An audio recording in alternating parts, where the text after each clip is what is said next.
নম্বর ষড়যন্ত্র। আজকে ইনিয়ে বিনিয়ে মূল জাতীয় সংসদ নির্বাচনের আড়াল করে অন্য নির্বাচন চায়, অন্য ইস্যু আনে, সংস্কার কথা বলে। সেই খুনি হাসিনা, ফ্যাসিস্ট হাসিনার ভাষায় বলে, উনি প্রায়ই বলতো উন্নয়ন। গণতন্ত্রের কথা বললে তারে গুম করতো, খুন করতো, মারতো।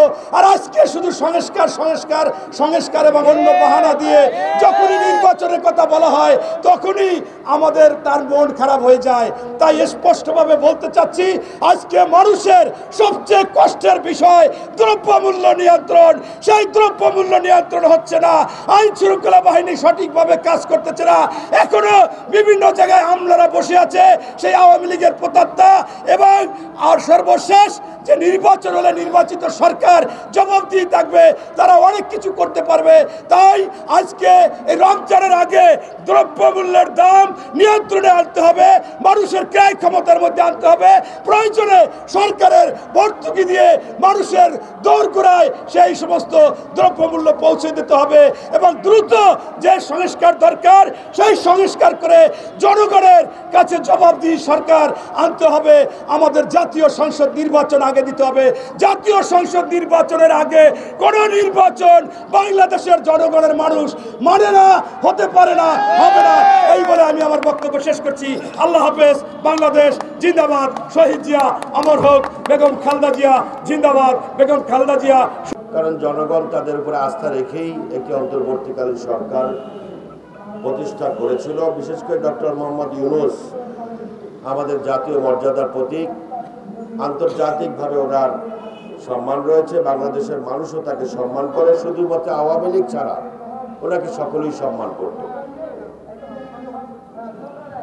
কিন্তু প্রশ্ন হচ্ছে যে ডক্টর মোহাম্মদ ইউনূস কারো পরামর্শে এখন কিছু কথাবার্তা বলছেন যেগুলো দ্বারা মানুষ হতাশ হচ্ছে।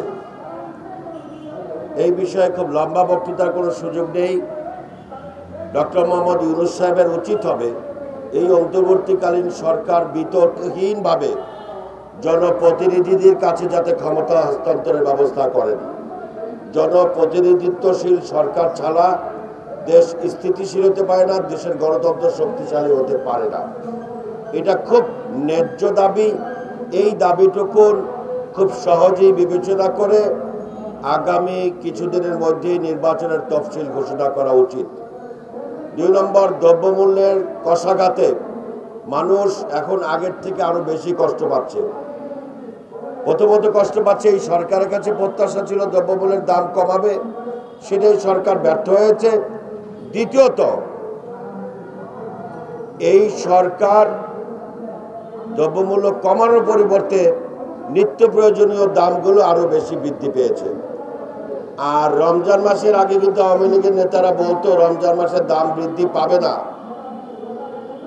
রমজান মাসের দাম বৃদ্ধি পাবে না। অতএব এই রমজানের আগেই যে সমস্ত দাম বৃদ্ধি পেয়েছে তাতেই কিন্তু মানুষ অনেক কষ্টে আছে। অতএব অনতিবিলম্বে আওয়ামী লীগের সিন্ডিকেটগুলোকে চিহ্নিত করে তাদেরকে গ্রেফতার করে মানুষের রমজানের আগেই যাতে দ্রব্যমূল্য মানুষের নিয়ন্ত্রণের মধ্যে থাকে সেই ব্যবস্থা করার দাবি জানাচ্ছি। আপনাদের সকলকে ধন্যবাদ। আসসালামু আলাইকুম।